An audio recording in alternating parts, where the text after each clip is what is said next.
শিটংয়ে আমরা যে হোমস্টেতে ছিলাম সেখানকারই একটা ছোট্ট ভিডিও তোমাদের সাথে শেয়ার করছি। খালি দেখো মানে পরিবেশটা, আর এই যে এখানকার লেবুগুলো অসাধারণ। আমার তো ওখান থেকে আসতেই ইচ্ছা করছিল না।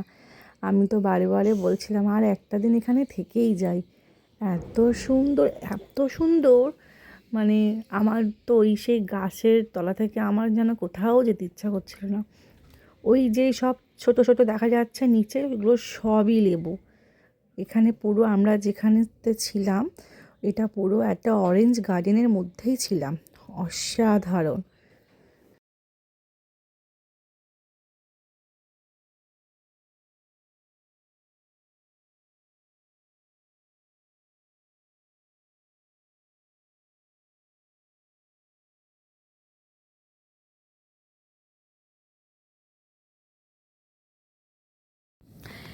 আমরা সেদিনকে ছিলাম সন্ধেবেলাতে, তো পরের দিনকে সকালবেলা হলো। তো সকালবেলার পরিবেশটা হচ্ছে এটা।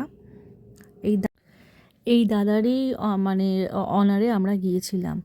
তো এই দাদা হচ্ছে একটা অরেঞ্জ পাড়ার জন্য ওকে নিয়ে গেছিলো, তো কোলে করে নিয়ে ওকে একটা অরেঞ্জ মানে ও পেরেছিল। তো এটা একটা অন্যরকম এক্সপিরিয়েন্স। তবে আমি শুনেছি শিটংয়ে যারা যারা ঘুরতে এসেছিলো তারা বলেছিল যে ওখানে অরেঞ্জ গার্ডেনের মধ্যে হয়তো ওরা ছিল, কিন্তু ওদেরকে লেবু টাচ করতে দেয়নি। সেখানে আমরা পেরেছি, দারুণ মজা করে। এটা একটা আলাদা এক্সপিরিয়েন্স, আর কিছুই না।